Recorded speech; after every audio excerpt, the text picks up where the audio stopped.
This is your one and only 𝐈𝐸𝐻81 with your daily dose of video guys, and welcome back to another informational Valheim video. Today we're going to talk about how to level magic quickly and easily. Let's get to it. So the first thing I'm going to show you how to do is level your blood magic, and the quickest and easiest way to do that is with a dead razor. You can level it with the staff of protection. However, the only time you get points towards leveling blood magic with the staff of protection is when the bubble is actually popped by something. With the dead razor, your skeleton's kills give you experience towards blood magic. So one of the easiest ways to level this is basically just feed some skeletons a constant supply of enemies, allowing you to quickly and easily level your blood magic skill. So I'm over here in the Black Forest, and over there in the distance I have a gray dwarf spawner.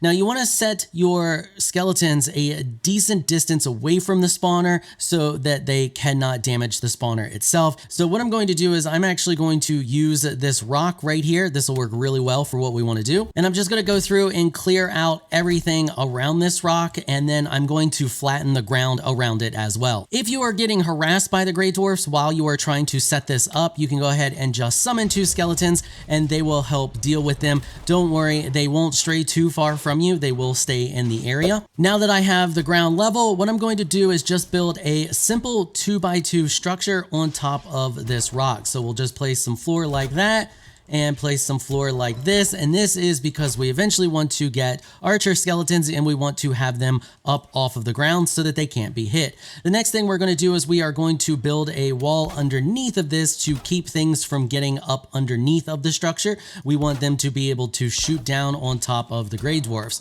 So we're just going to build a wall around the outside of it like so. Now that we have built a little box on top of the rock like you see here, the next thing we are going to do is build a small structure around the edge in order to keep the skeletons from slipping off. So we're just going to build around it like this, just by placing the beams. And then we are going to take the little pole and we're going to place one at each of the 4 corners. And now what we want to do is take the beam and we're going to just place it off of the side and down as low as it will go. This will help keep the skeletons from shooting it, but it will also stop them from walking up over it. You can test it by trying to walk up over it yourself. There we go. And we're just going to go and place that all the way around the outside. And once you have completed the rim around the outside, you can go through and delete the poles because you want the least amount of obstructions as possible. Now you got the fun of trying to get some archer skeletons up here. Something that you can do to help that is create yourself some shelter. So we're going to place a fire out back like that, and I'm going to place some temporary walls on the beams like you see there, and then we will just place a temporary roof on the top of this thing in order to create some shelter. This is going to increase the amount of mana regen that you get,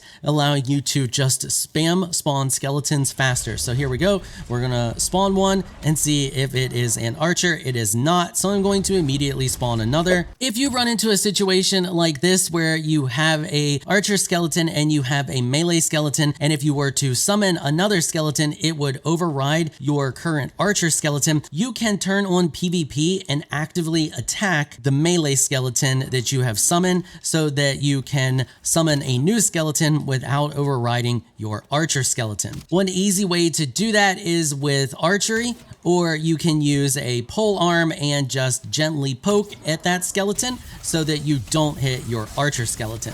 Once you have completed this little setup here, your next step is to position yourself closer to the spawner. So we also need to clear the way here. So what I'm going to do is chop down these trees here because I'm going to position myself right about here. So I also need to remove this tree as well. Now that I have removed these trees, I want to create a little platform about yay high closer to the spawner and position myself on that platform. Now what I'm going to do is just put some walls up to help protect myself, and what this is going to do is ensure that the gray dwarfs come from the spawner to attack you and give your archers clear line of sight to the gray dwarfs, because they will just hover underneath of you until they get shot by the skeletons. Then they will head over to the skeletons, but your skeletons should quickly be able to dispatch them, as you see they are doing here. He's just running around like an idiot because he's confused and can't figure out what to do. Now it's a situation where you can just do whatever you want, not in game. Go AFK, go get yourself coffee, whatever, and just give it time.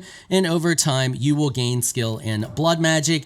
And you can see there, we just leveled up quickly and easily using this AFK skill raiser. Next, let's talk about how you can quickly and easily level your elemental magic. The fastest way to level elemental magic is by dealing damage. And the fastest way to deal damage is with the Staff of Frost, because it doesn't matter how much damage we deal, it's just that we are dealing damage and it's per hit. So this deals a lot of hits really fast, as where the Staff of Embers does one hit and then burns for a second. And the easiest way to get a ton of points is to find something that has resistance to frost and a lot of HP. And one of those things is over here in the plains, and that is locks. So what you do is you just find some locks and then you just start shooting at them. You can see we are leveling our elemental magic relatively quickly. So he slowed down there for a hot second, and now all we need to do is just keep a little bit of distance between us and him. We are going to patiently wait until all of our mana has refilled, and then we are going to rinse and repeat what we just did there. And we will level our elemental magic extremely fast. Now, one thing you can do if you are worried about the locks attacking you is you can actually just build a little bit of a platform before you start attacking the herd of locks. So what we'll do is we'll just build up like this, about yay high, should be okay. They may attack us with their rear, back, front legs attack, but in most cases I think we'll be all right, and we're just going to attack him from the safety of our little pillar here. If you can find a rock to get up on or something like that, that will also work. But note, if you use this tactic, you do have to come down every now and then, otherwise they will go into flee mode. They will eventually come back, but it just makes it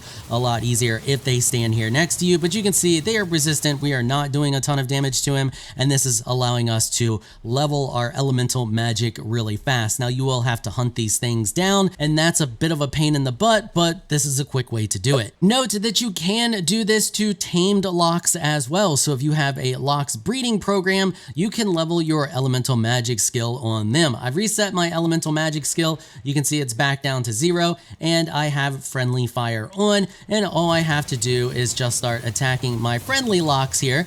And you can see that I am dealing damage to him and leveling my elemental magic skill as well. You do not have to kill your locks either. If they are friendly, you can bring them down to low health, and then you can throw out some cloudberries. They will eventually eat those cloudberries and start to regen a bunch of health. You can see he's already regenning some health as it is, but he will eventually eat those cloudberries and regen even more. So if you have a locks breeding program, this could be a much faster way to level your elemental magic, because it doesn't involve you having to hunt down wild locks. All right, and that's pretty much it for this one. Hopefully you found this video helpful and informational. If you did, consider hitting the subscribe button and notification bell so you'll be notified when I upload other videos. And if you're looking for other awesome Valheim content, check out this guide on the screen right now. I want to give an absolute massive shout out and thank you to all of my channel supporters for helping to keep these videos sponsor free. You all are absolutely amazing people. If you would like to become an official channel supporter, check out the links in the description below. If you enjoyed this video, please leave a comment down below. Let me know what you thought. If you're shy, you don't like to comment, just hit that thumbs up button and share your support. Until next time, thanks for watching.